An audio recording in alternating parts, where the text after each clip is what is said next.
Suppose I could do a quick test there for the audio feed.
All right, we're moments away for the fifth race this afternoon, which is the Finish Line Motorcycle Supply Pro Superbike. Race number 1 of the weekend, 14-lap race. On pole position, the current championship leader out of Hammonds Plains on board a 2023 GSXR 1000, sponsored by RLS Construction, MPG Moto, and Tebow Importations. It is the aid of John Fraser. Middle of the front row is the number 80 out of Dartmouth, Nova Scotia, on board a 2015 Honda CBR 1000, sponsored by RPM Cycle, Darren Marshall, and Pirelli. That is Blaise Fougere.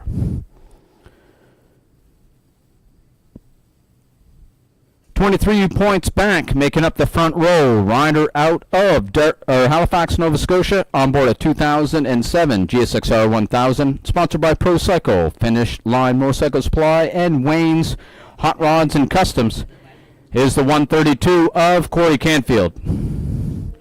Second row sees the number 50 out of St. John, New Brunswick, on board a 2009 Kawasaki ZX6R,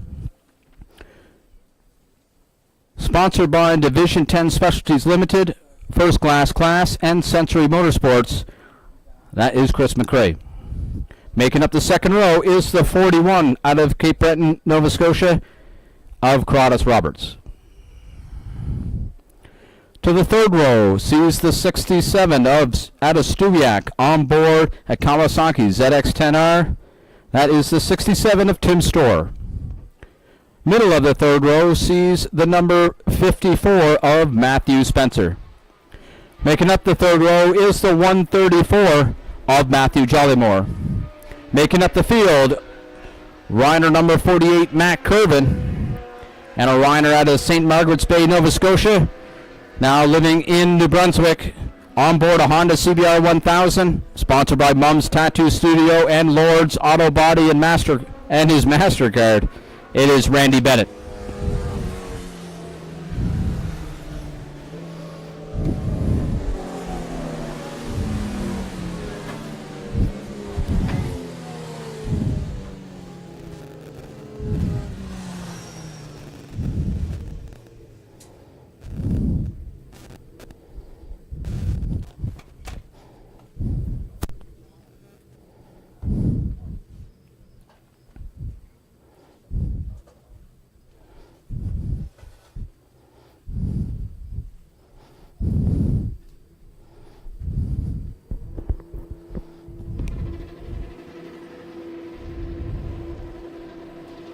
And we're racing. Oh, John Fraser had to let off the gas. That's allowed Blaise Fougere and Corey Canfield to get ahead of John Fraser. Oh, they were side by side the line. I guess to get the whole shot. We'll see coming out of turn 2. A rider ahead of John Fraser. John Fraser thinking about an inside move of that rider into turn 3, just not close enough. So right now it is Blaise Fougere. See who that rider is in second. John Fraser trying an outside move. I think that's Corey Canfield in fourth. Was third, now fourth. So that's Carlos Roberts that was in third. So now John Fraser heading up the inside of Carlos Roberts into turn 7. Corey Canfield looking racy going towards turn 9, going on the inside. Corey Canfield takes over that third place position from Carlos Roberts.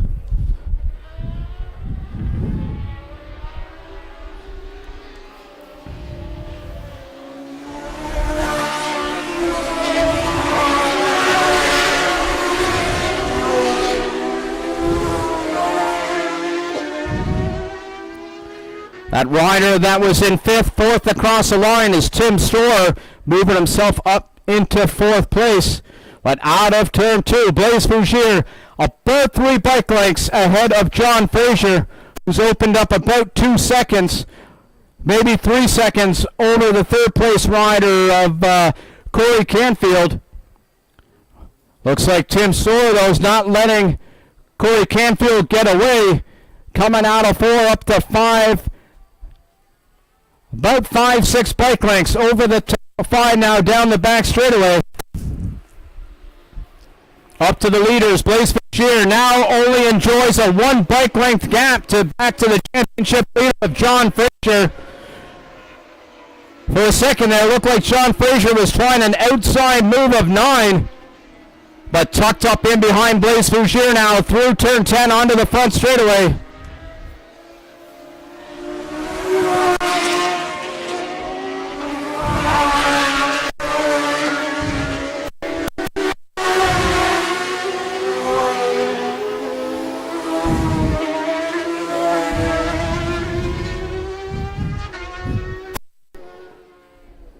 Side by side, Blaze Fisher and John Fraser. Blaze Fisher, though, had the inside line into turn 3. So John Fraser had to tuck up in behind Blaze before tipping into turn 3. He's trying an outside move here of turn 4. We'll see what happens here on the inside of 5. Did John Fraser? No, Blaze Fisher shuts the door over top of 5. It is Blaze Fisher holding off the hard charging John Fraser. Now into turn 7.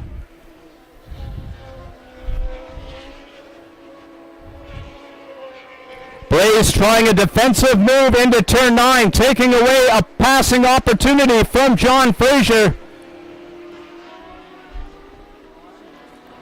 Blaze Fisher really making John Fraser work if he wants to get around him.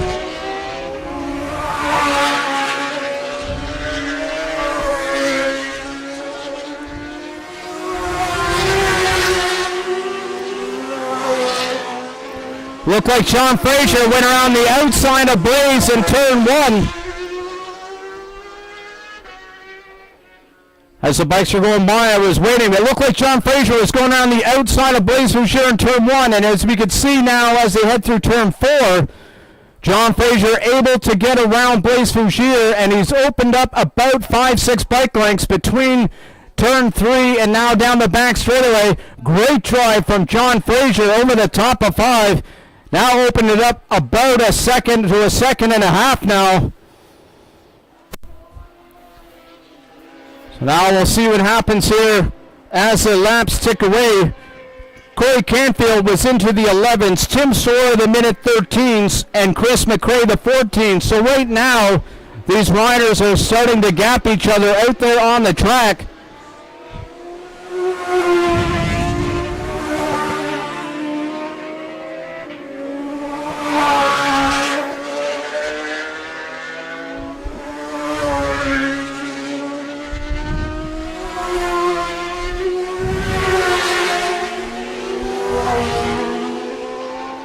So now the battle to watch out there is going to be for 6th and 7th as we got 4 laps under our belts.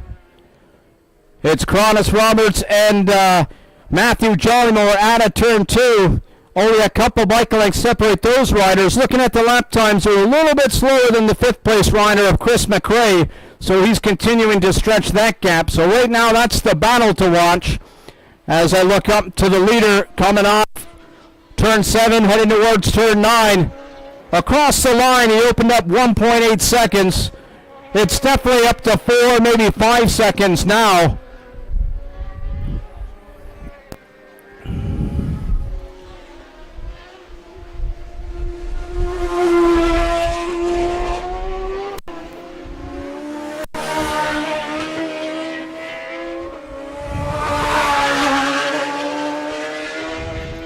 As John Fraser now crossing the line.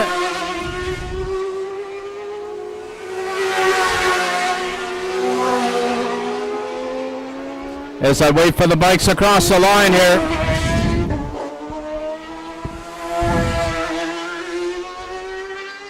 John Fraser across the line just tipped his toes a little bit into the 108s with a 108.996. So really pushing the element out there as he heads down the back straightaway.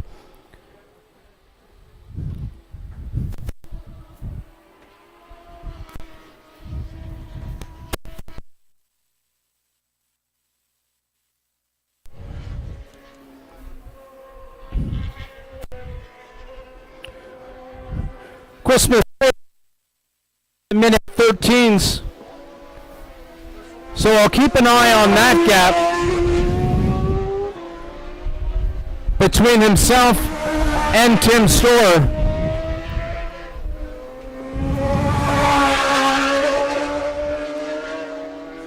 He is 3 seconds back, but he is 0.4 of a second faster, and there's still 8 laps to go.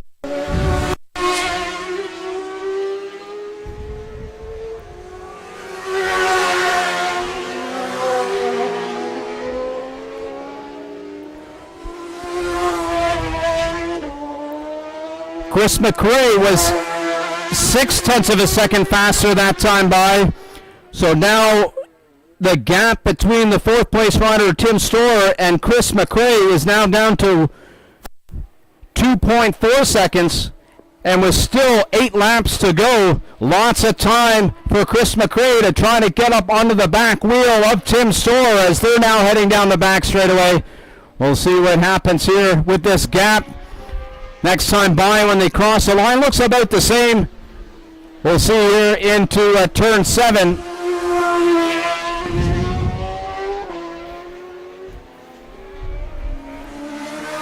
Talking with this battle, Curtis Roberts and Matthew Jollymore. They're now heading into turn 9. Only a bike length between those two riders. Randy Bennett looking like he wants to get into this battle as well. He's sitting back there in 8th place, but he's only half a second back. As we get the halfway marker.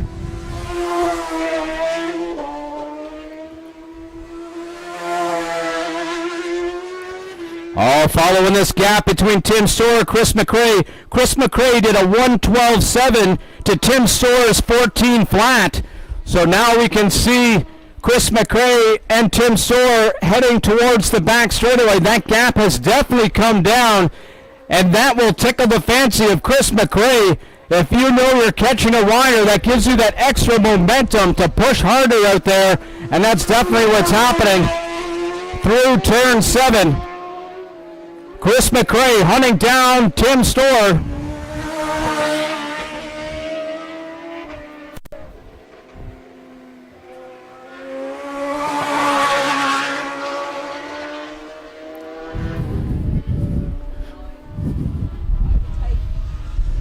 Oh, looks like Matthew Jollymore has got around Curtis Roberts now. We'll see if Curtis Roberts is able to respond here. But onto the straightaway, it is now Matthew Jollymore. Those two riders were battling earlier in the pro sport bike race. It was Curtis Roberts, if my memory serves me correctly, that was able to sneak away with the with that battle. So Matthew Jollymore looking to respond as now they're heading through turn 3. Curtis Roberts only a bike length back, so he's not letting Matthew Jollymore get away. Battle now between Tim Storr and Chris McRae is on, because turning into turn 7, there's 4 bike lengths between those two riders through 7. Now into 9. Make that 1 bike length between those two riders through turn 9. So Chris McRae hard on the move.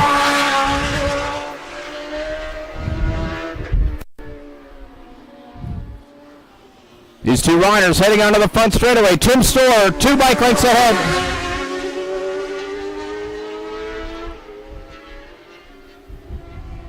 Tim Storr knows that he's there. He was getting some hand signals from someone there on pit lane. So Tim Storr knows that there's a rider behind him, and if something happened, Tim Storr had to get off the gas out of 2 up to 3. So Chris McRae able to take over that 4th place position down out of turn 2. We'll see what happens here if Tim Storr is able to answer back down the back straightaway over the top of 5. About 4 bike lengths. Able to chew up a couple of those bike lengths down the back straightaway. but it is Chris McRae now into the 4th place position.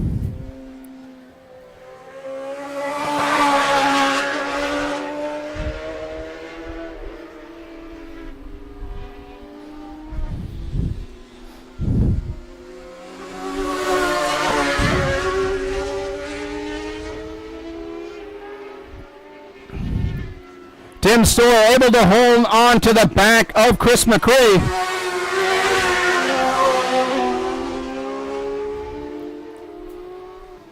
Across the line, coming out of turn 2, still like 3 bike lengths separates the 2 riders. So Tim Storr is definitely looking to answer back as he went a little wide there. I could see it up here from the tower in turn 3. So that has opened it up about 4 bike lengths through turn 4 now. So he's able to use the horsepower of that ZX10 down the back straightaway.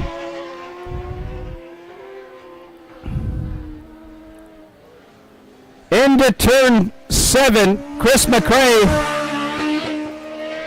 I would say it's about half a second now into turn 9.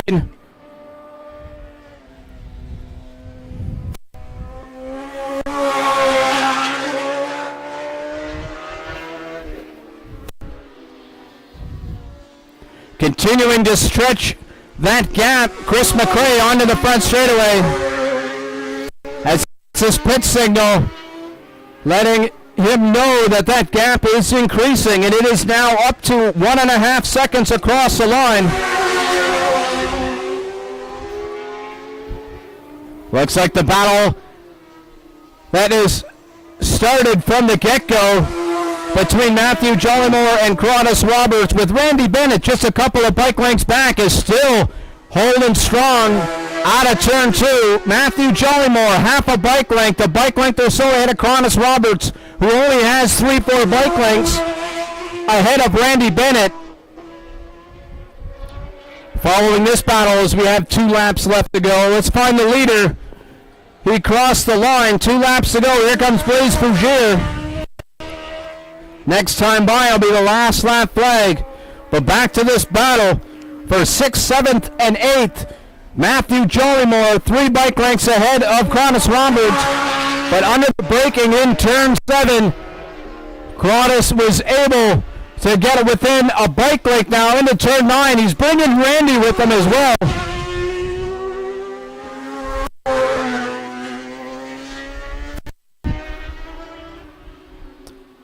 Now as they make their way to the front straightaway, Matthew Jollymore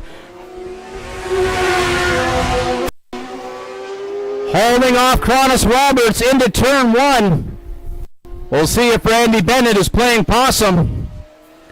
He's right back there, a couple of bike lengths, but I'll find the leader now. Onto the front straightaway. Here comes John Fraser.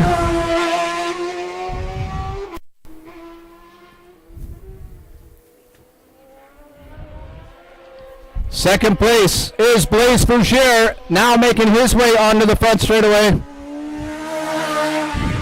Getting the last lap flag. So now back to this battle. This is the one to watch. Matthew Jollymore, Cronus Roberts. Randy Bennett a little bit further back this time by probably 6 bike lengths or so down the back straightaway.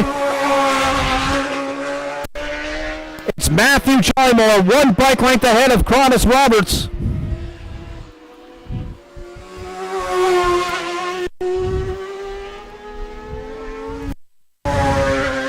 I said 5 bike lengths back was Randy Bennett, but into turn 9, he was able to get within 2 bike lengths. You can see it now onto the front straightaway. There's a 3-rider battle. Randy Bennett, I think he's going to try to pull some magic here on this last lap, because he was a bike length back from Cronus Roberts down into turn 1. Here comes the leader onto the front straightaway. John Fraser pulling off the wind. Oh, Cronus Roberts able to get around Matthew Jollymore down in turn 2, and he's opened up 4 or 5 bike lengths. So now Randy Bennett right in. He's falling into the clutches of Randy Bennett through turn 5. Now over the top of, through turn 4. Now over the top of 5 is Gladys Roberts, opening up about half a second. We'll see what Randy Bennett can do.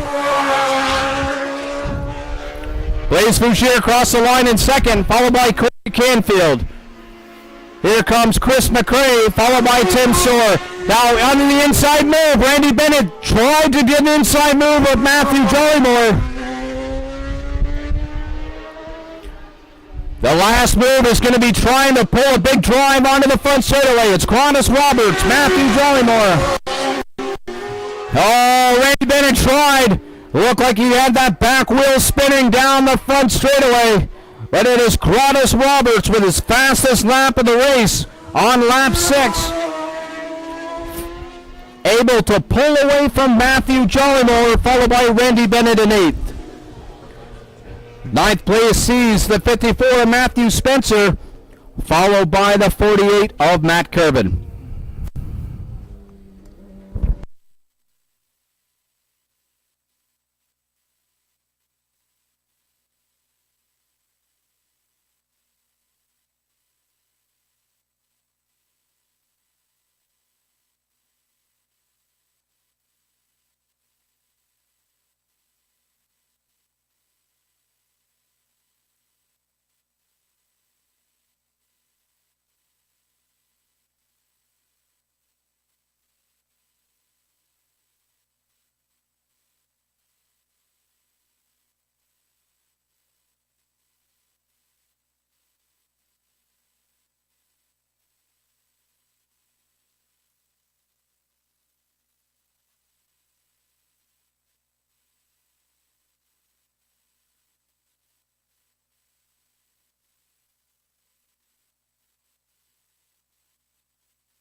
Riders now making their way down pit lane for the next race this afternoon, which is the Albums Plumbing and Heating Amateur Superbike race number 1 of the weekend.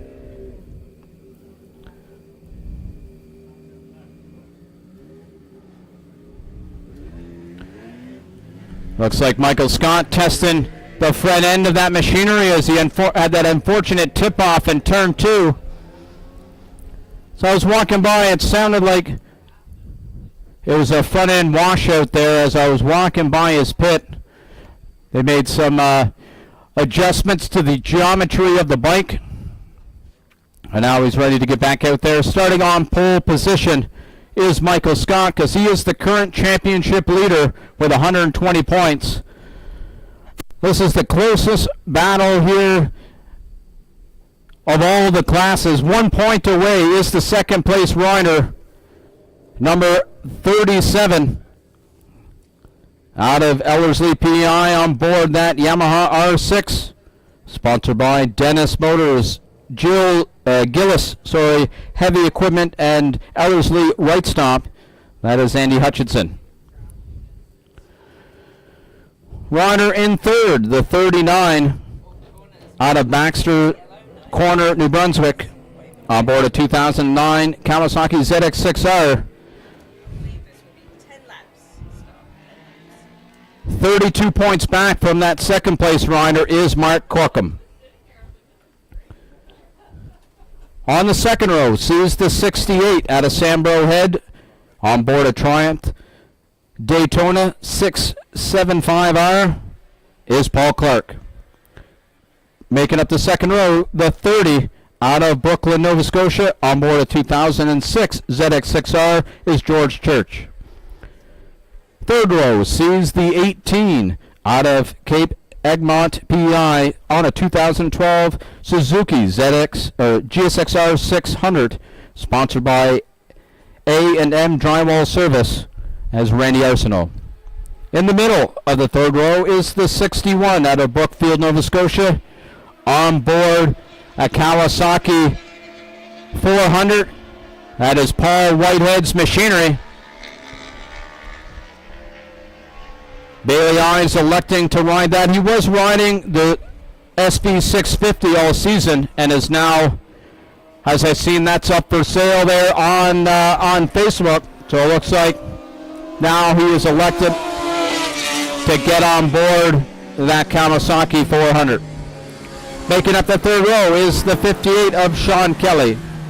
Fourth row sees the 118 out of Sydney, Cape Breton, on board a 2007 Suzuki GSXR 600, sponsored by Outcast Racing. That is Keegan Campbell.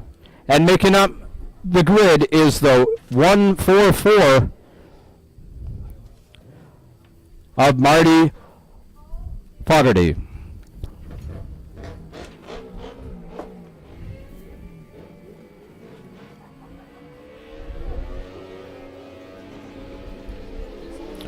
And we're racing. See what happens here out of turn 2.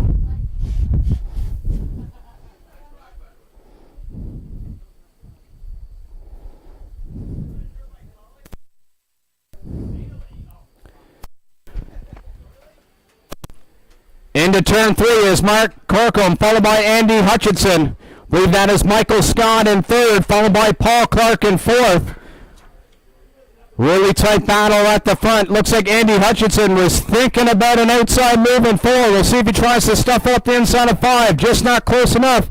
Mark Corkum over the top of 5, holding the lead so far. But only 2 bike lengths back is Andy Hutchinson. Michael Scott into turn 7.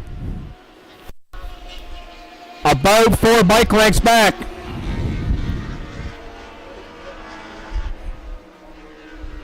Andy Hutchinson trying an outside move of 9.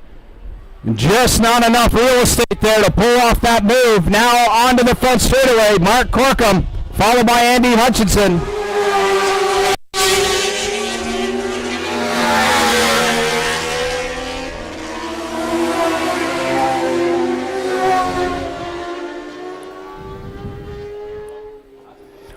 Clark in fourth, followed by Bailey Ives, George Church in sixth, Keegan Campbell in seventh, Sean Kelly in eighth, followed by Marty Fogarty and Randy Arsenault making up the field.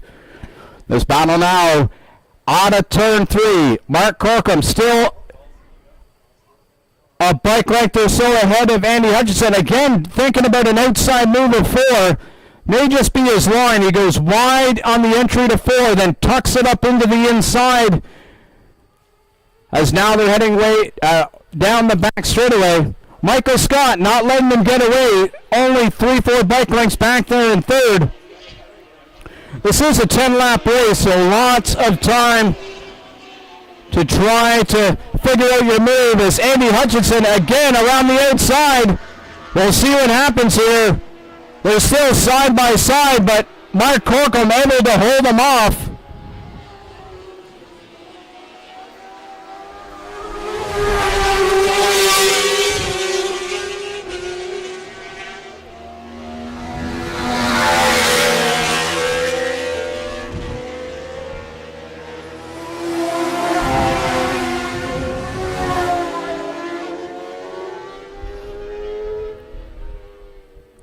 Looking at the lap times, all three riders at the top are into the 14s.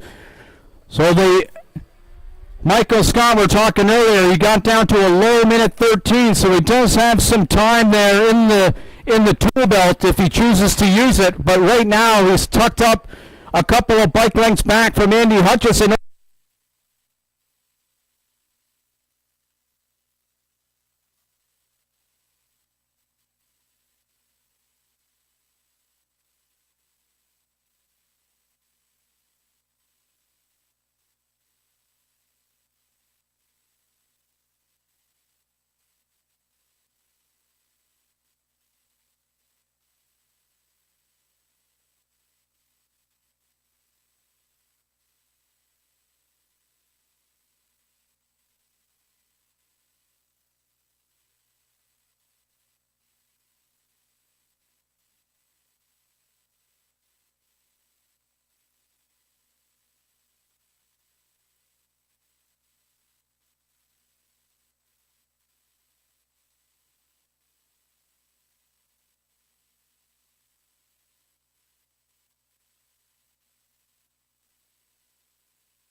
This battle is now going through turn 9. Mark Corcoran able to hold off Andy Hutchinson. Michael Scott right there as well, heading on the front straightaway.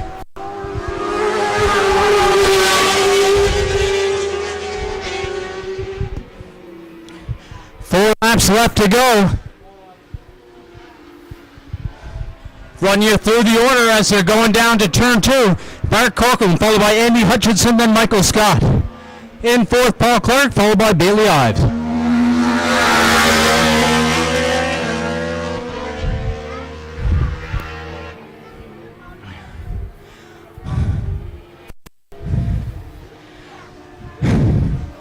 Mark Corcoran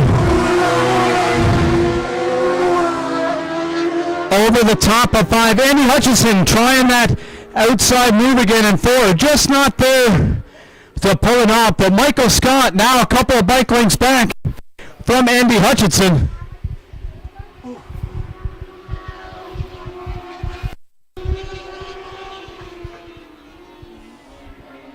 When they come the line this time by, there'll be 3 laps left to go.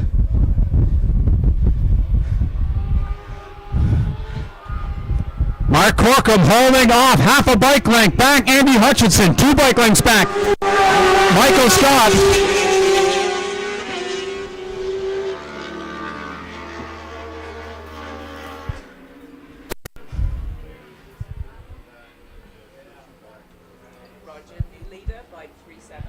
Oh, looks like down into turn 2. Andy Hutchinson able to get into the lead over Mark Corcoran down into turn 2.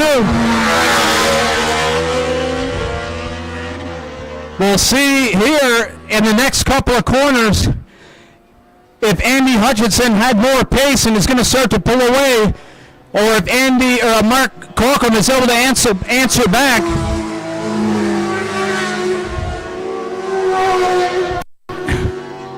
Now down the back straightaway, Andy Hutchinson 4 bike lengths ahead of Mark Corcoran.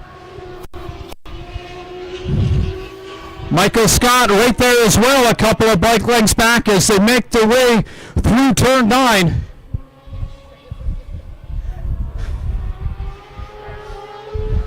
Andy's opened up a little bit of a gap, but it looks like Mark is holding steady there.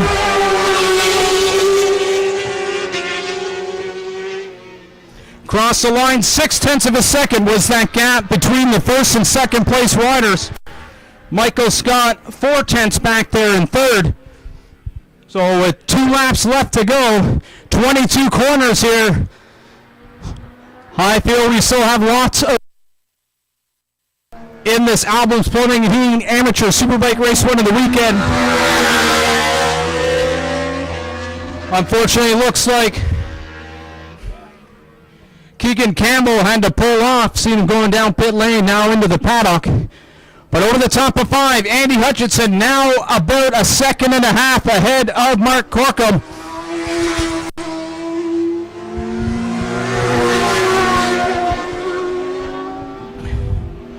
It looks like it's a battle shaping up between Mark Corcoran and Michael Scott into turn 9.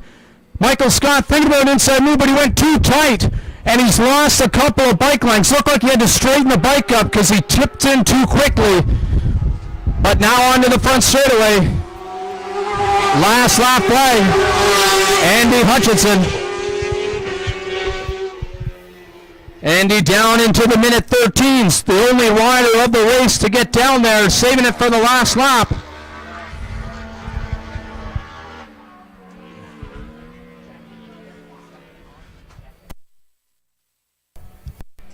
Through 3, Andy Hutchinson about the same gap as he had, so it's about 1.5 seconds. So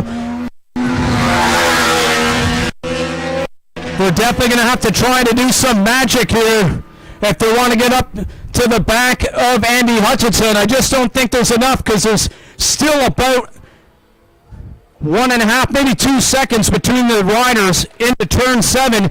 So the battle to watch is Mark Corcoran and Michael Scott.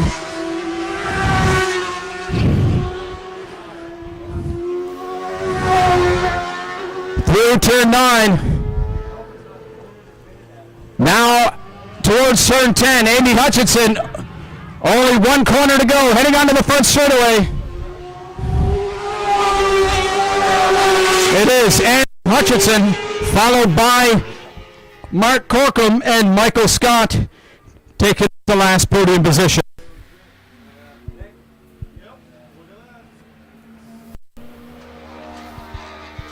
See what happens here between Bailey and Paul Clark. Bailey Ives looking on an inside move. It is Bailey Ives up the inside of Paul Clark.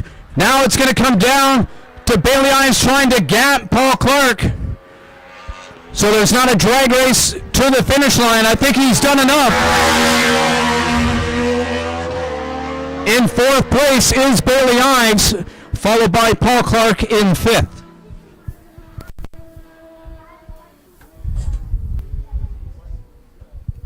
Here's a battle shaping up here between these last two positions. On to the front straightaway. That is the 30 of George Church. And Kelly drag race to the finish line. Cross the line, 0.2 of a second separating those two riders for 6th and 7th, followed by Randy Arsenal in 8th.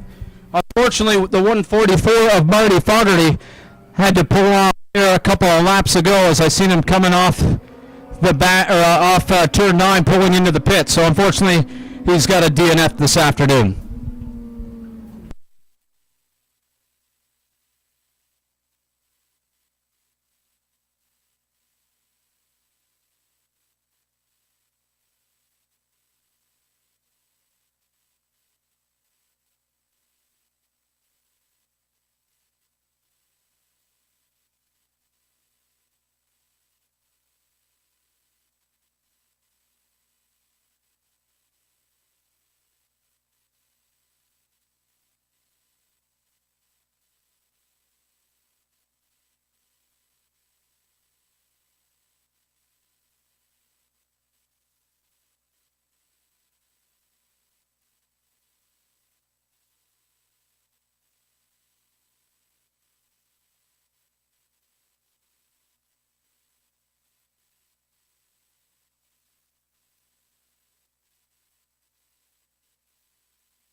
All right, bikes now making their way down pit lane for the last race of the afternoon, which is the Mark Innes Ostrich Amateur 400 and the Grant Nesbitt Tribute Series 400 Expert Class. Biggest field of the day, so I would recommend getting to the stands to watch this one, folks. 20 riders out there racing around this afternoon.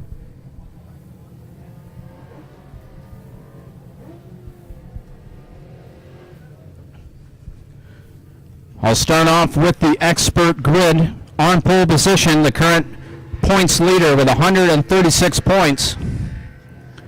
Rider out of Halifax, Nova Scotia, on board a Kawasaki Ninja 400, sponsored by Rally Motoplex and Flexiglass Bodywork. 34 of Mark Goodwin. To his left, out of DeBert, Nova Scotia, sponsored by Lucas Oils, the number 9, with 107 points, Gary McKinnon.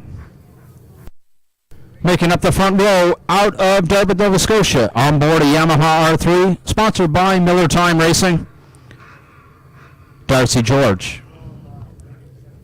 Darcy George is 6 points ahead of the fourth place rider, who is the 66 of Matt Covey, who is starting himself on the second row. To his left is the 111 out of Inverness, Cape Breton, on board a 2015 Yamaha R3, sponsored by Nova Drilling. That is Jonathan Anderson. Third row sees the 78 of Jason Rideout, followed by the 14 out of South Ohio, Nova Scotia, on board a Kawasaki Ninja 400, Greg Murray. They have the 97 making a return after a get-off there. Had some, I believe it was his thumb, that from the national round that was here, CSBK. Great to see Reiner making up the third row. Out of Halifax, Nova Scotia, on board a Kawasaki Ninja 400, sponsored by HFX Motorsports, is Dwayne Finley. The fourth and last row for the experts sees 67 out of Stewiacke, Nova Scotia, on board a Kawasaki 400. That would be Tim Storr. And making up the fourth row is the 61 out of Brookfield, Nova Scotia, sponsored by Pro Cycle, Miller Time Racing, and Finish Line Motorcycle Supplies, is the 61 of Bailey Ives.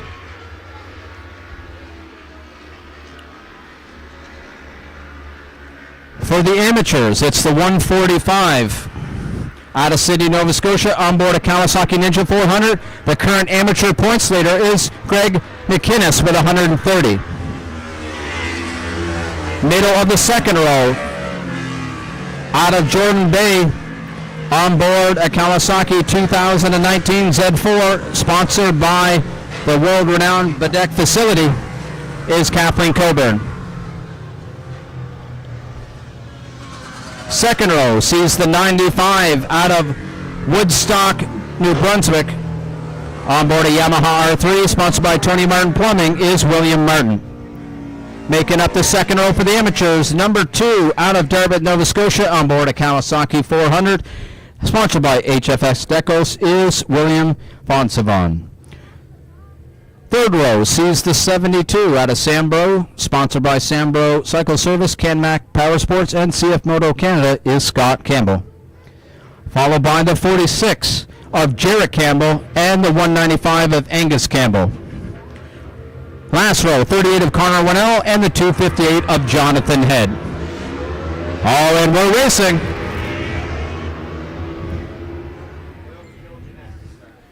Looks like Reiner in the back didn't get a great start. I believe that might have been Jeanette Ball. What, coming out of turn 2, it is Gary McKinnon, followed by Matt Covey, and then Mark Goodwin. Side by side is Darcy George and Jason Ryder, with Darcy George on the inside. Jason Ryder with the cutback, but not able to get around Darcy George as he's hold off that fourth place position into turn 4. Over the top of 5. In 6, Greg Murray, followed by Jonathan Anderson. We'll see who that rider is on the white bike.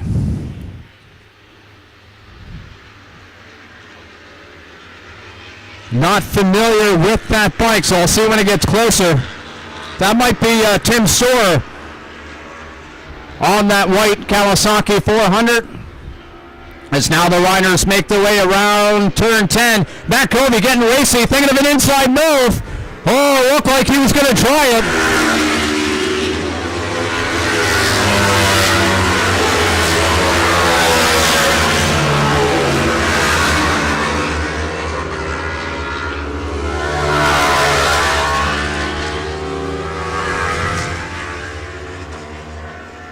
With Matt Covey trying that move, it made him lose the drive down the back straightaway.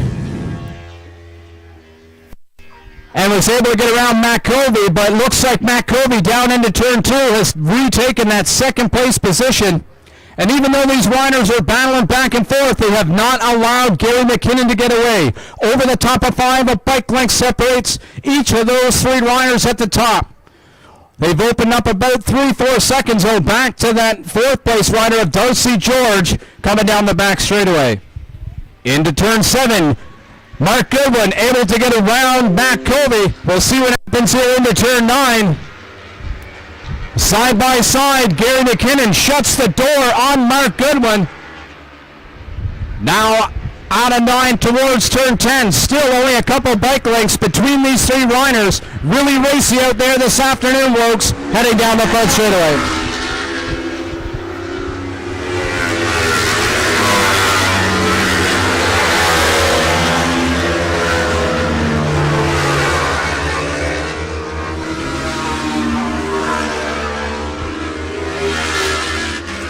For the amateurs, it's Greg McInnes in the lead, followed by Kathleen Coburn, and then William Martin in 3rd.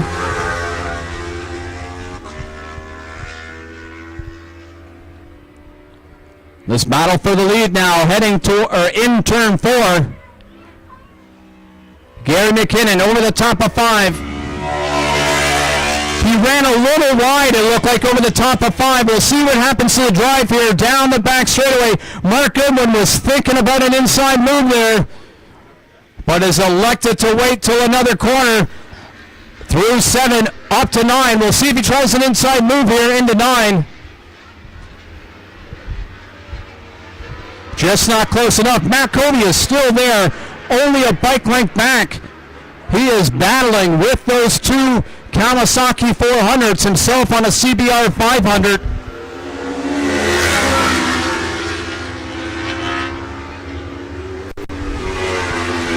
There's a freight train of bikes coming onto the front straightaway.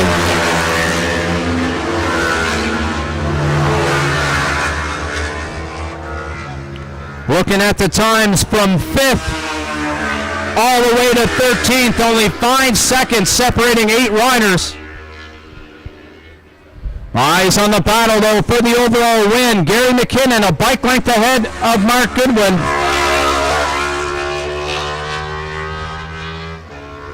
There's still going to be 6 laps to go when they cross the line next time by. So not even halfway yet. Lots of time for these riders to figure out what corners they know they're faster at. And it looks like Mark Goodwin is elected to just tuck up in behind Gary McKinnon, heading off the back straightaway. He's a veteran rider. He knows he doesn't have to pull any moves.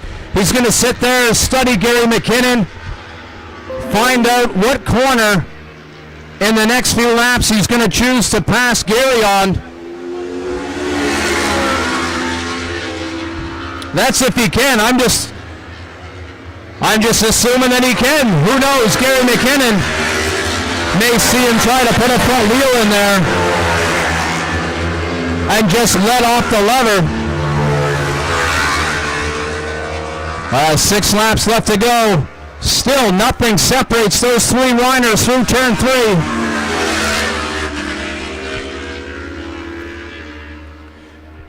Now heading through turn 4. While the riders are making their way towards the back straightaway, I'll run us through the order. It's Gary McKinnon, Mark Goodwin, followed by Matt Covey in 3rd, Darcy George in 4th, followed by Jason Rideout in 5th for the experts. for the amateurs, it's Greg McInnes, followed by Kathleen Coburn, and then William Martin in third, followed by William Fonsavon, and then Scott Campbell. Now coming up to some lap traffic, Gary McKinnon, all three riders able to get around that rider on the inside of turn 10.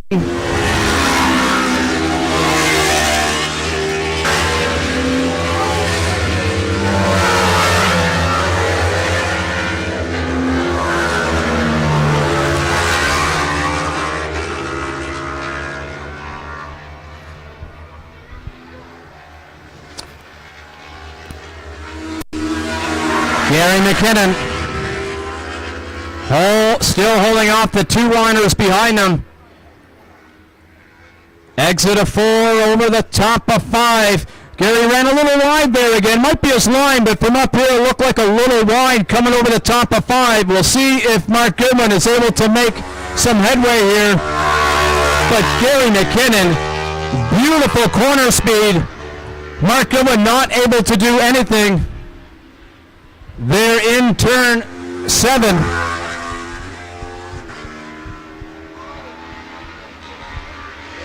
Now through turn 10 into turn 11. Onto the front straightaway, Gary McKinnon. Now 4 laps left to go. Oh, just a lap over halfway.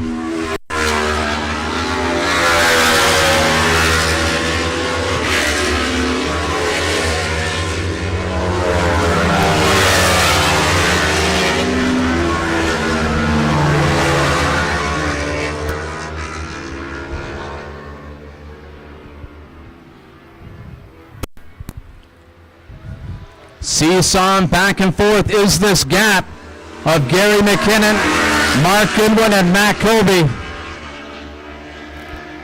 Right from the get-go, it's like this, they took a picture of the gaps and they just continue to run the wheel because there's been a bike length between these riders from the get-go.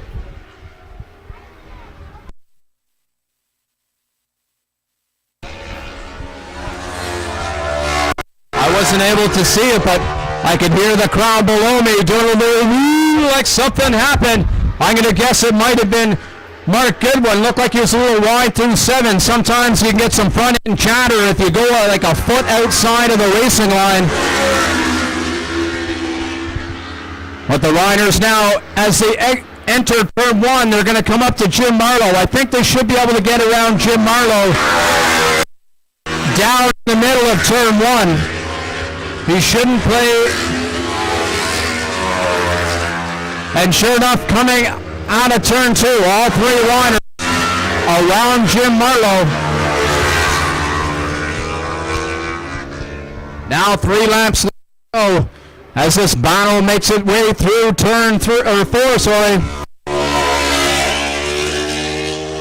Over the top of 5. A couple of bike lengths Gary got there in turn 4. But down 5, Mark Goodwin, it looked like he would have had a great drive to get beside Gary McKinnon. I don't know if he's playing possum back there, waiting for the last lap opportunity, knowing how good of a competitor Gary McKinnon is. But on the inside move, Mark Goodwin taking over the lead. Just like that, there's no playing possum for Mark Goodwin. Now on to turn 11 onto the front straightaway. Mark Goodwin with a dash into the lead, crossing the line. Now 2 laps left to go.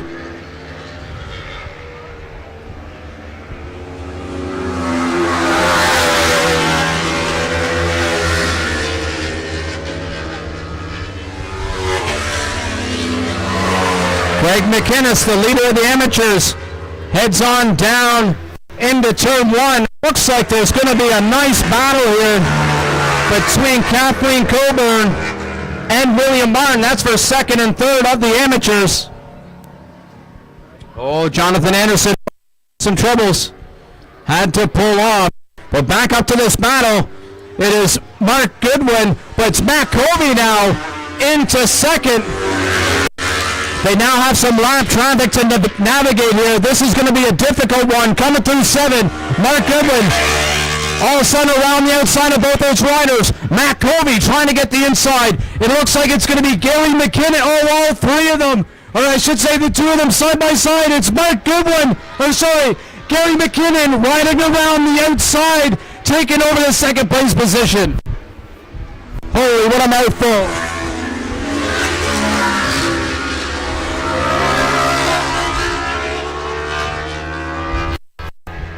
Let me repeat what happened there. Matt Covey got held up by the lap traffic. Gary McKinnon drove right around all three of those riders, able to take over that second place position. But there's a healthy battle shaping up for second and third.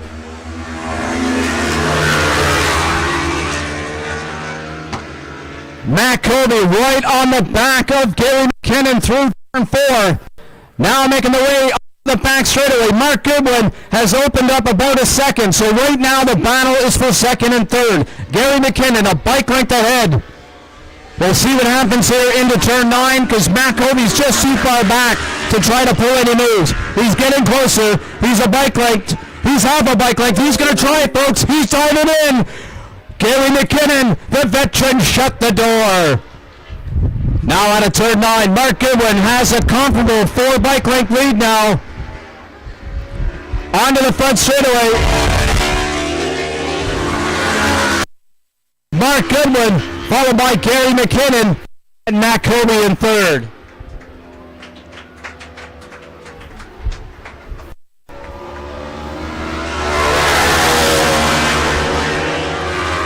Onto the front straightaway, Bailey Ives. It is Craig McInnes for the win, followed by Kathleen Coburn in second for the amateurs, followed by William Martin in third. William Bonsabon having a battle with Angus Campbell across the line. Angus Campbell not able to get around William Bonsabon, 1/10 of a second across the line.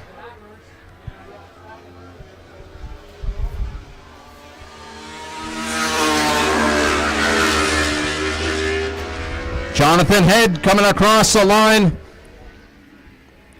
followed by Jared Campbell, Connor Warnell, Ryan Hum, Ayush Sapra, Jim Marlowe, Sammy Hurt making up the field.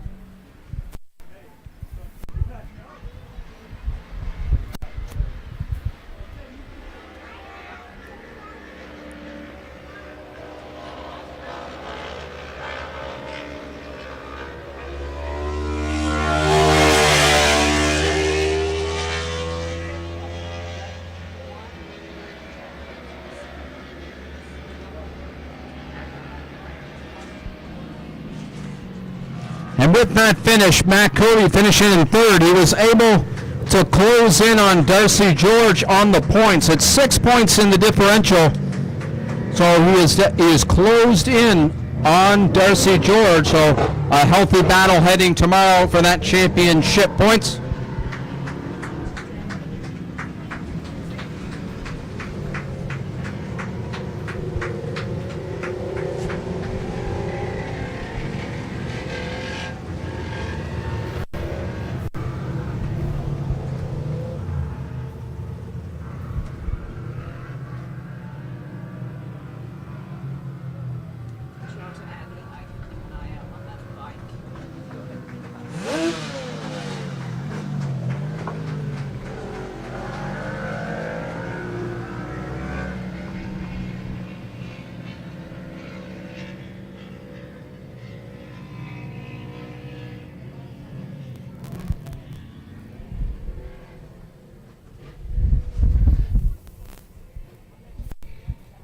All right, as that last bike now makes its way around turn 9 heading to pit lane, I want to thank, on behalf of the fans and everyone that runs the show here, I want to thank the fans for coming out this afternoon. I hope you enjoyed all the battling and racing out here this afternoon. I hope you enjoyed walking through the pits, talking to the racers. On behalf of the fans and myself and the marshals, I want to thank the racers for putting out a great show for us this afternoon. Lots of clean racing out there, lots of great battles. As per the norm here, part of sARL, always putting on a great show for us, and you just put the extra effort out there, it seemed this afternoon. Great racing. So hats off to all the racers out there. On behalf of the racers, I want to thank the organizers as well. Marshals, without either one of you, your volunteer work, this couldn't happen. So even for the fans, thank you to the corner marshals and to the head referees, timing and scoring, everyone that puts the effort out here for the racing. Now, if you enjoyed that, you can come back again tomorrow for day 2 of round 4. Still lots of great racing here at Atlantic Motorsport Park. Supposed to be another great weekend for, or another great day for weather. So I would encourage you to make your way back out here tomorrow. So momentarily we'll be heading down doing the trophies, but to everyone that contributed, we got the putt luck happening. I seen some action happen, getting the table set up. Thanks to all the crew that set up that. Mario Richard and Sasha for setting all that up.